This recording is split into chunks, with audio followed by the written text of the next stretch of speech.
Hello students, I am Darkunde Vaishali from Residential Junior College Ahmednagar.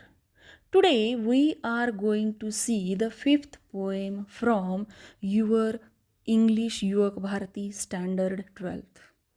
The title of the poem is Father Returning Home and the poet is Dilip Chitre. Friends, loneliness and the feeling of being unwanted is the most terrible poverty. And this is what we are going to see in this poem, Father Returning Home. Urban Indians, especially the people in the cosmopolitan cities, are sinking into loneliness. So, loneliness is a hidden but serious problem in the big cities. This urban loneliness is connected to population mobility, declining community participation, and a growth in single occupant households. This threatens the viability of our cities because it damages the social networks they rely on. This poem deals with the plight of a man where he alienated from the very society that he built. So, friends, let's study the poem. But before we start the poem, I would like to complete icebreaker activities from page number 115. See the first activity. Discuss with your partner the difficulties that you face while commuting to and from the college by public transport. Answer is the difficulties that students face while commuting to and from the college by public transport are crowded trains or buses, shouting of sellers and noisy atmosphere, insufficient seats to sit, bad and dirty smell inside the bus or train, difficult to manage bus timing and college timing. See the second activity. The similar problems are faced by the other commuters on the way to their workplace. Imagine their plight and suggest three solutions. The solutions are giving them your place to sit, to talk to them to feel comfortable and happy, to help the senior citizens to enter and go out from public transport, to help them to buy tickets. The third activity, complete the following table.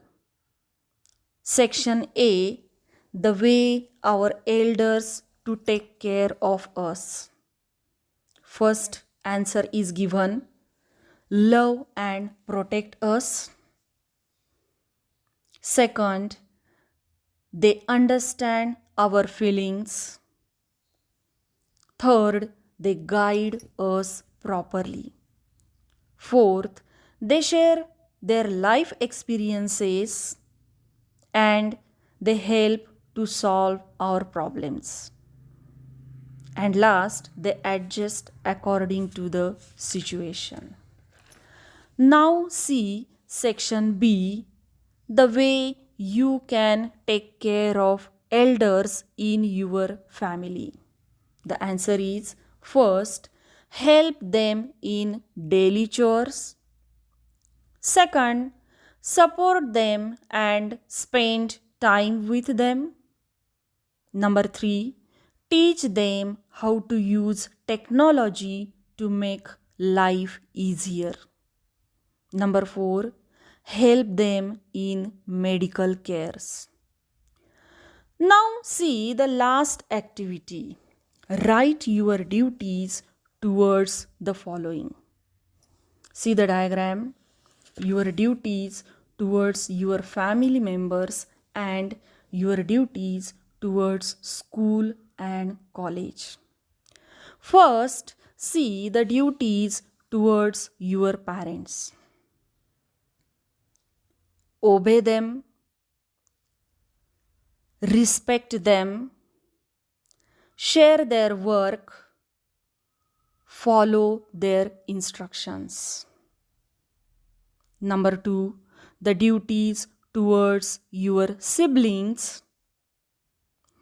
Be friendly, help them in their study, give them confidence, correct their wrong behavior. Number 3, the duties towards your grandparents. The answer is help them in daily chores, take care of their health, respect their thoughts and views, spend time with them. Next, the duties towards your teachers. Respect them, obey their orders, follow their instructions, be courteous, learn everything with modesty. And last, the duties towards your classmates. Be helpful, be friendly, give support when they are in need, give them confidence. Now see about the poet. Dilip Chitre was a celebrated bilingual poet and translator with a remarkable work in Marathi and English. His versatile creativity extends to painting, filmmaking, and his notable contribution as a magazine columnist. He received the prestigious Sahitya Academy Award both for poetry as well as for his well-known translation work Says Tuka, popular abhangas or spiritual poems by Sant Tukaram. He had started translation of literary work of saints in Marathi at the age of 16. Exile, alienation, self disintegration, and death are observed to be the major themes of his works. This poem is taken from Traveling in a Cage. It draws a portrait of a suburban commuter. It depicts his dull, monotonous, exhausting, and equally pitiable daily routine. It describes a forced alienation at home, which is reflected through the stale food and lack of sharing. His children refuse to share their joys and sorrows with the hard-working father, who, as a result, is forced to retire into solitude. This very painful loneliness is a symbol of man's isolation from the materialistic man made world. Friends, this is an autobiographical poem. Poet's father, Purushottam Chitre, is the inspiration for this poem as he migrated from his birthplace, Baroda, to Mumbai to try and better his life. So, it is an account of an old man, that is, poet's father, who does the hard work for his family but leads a monotonous life where no one is there to take care of him, to talk to him, or to understand his feelings. The title indicates us about the father who is returning home from work. So, this poem is really a heart touching poem which actually connects to people living in cosmopolitan cities like Mumbai.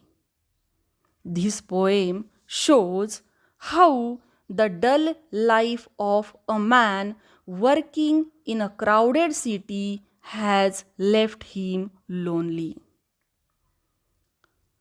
So friends, now I would like to read the whole poem from page number 116.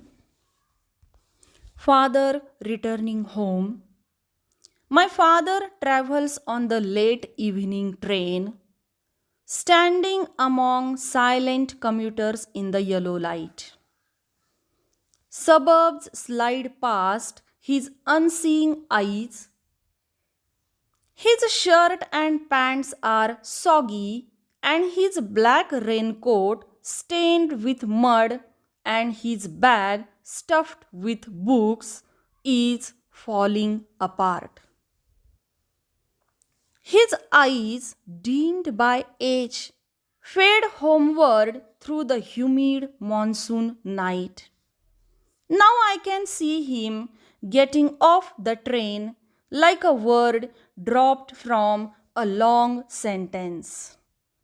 He hurries across the length of the grey platform, crosses the railway line, enters the lane.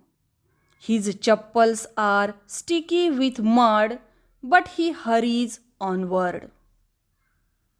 Home again, I see him drinking weak tea, eating a stale chapati, reading a book.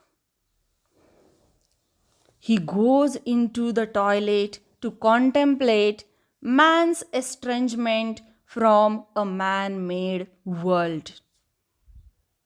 Coming out, he trembles at the sink, the cold water running over his brown hands. A few droplets cling to the graying hair on his wrists. His sullen children have often refused to share jokes and secrets with him. He will now go to sleep, listening to the static on the radio, dreaming of his ancestors and grandchildren, thinking of nomads entering a subcontinent through a narrow pass.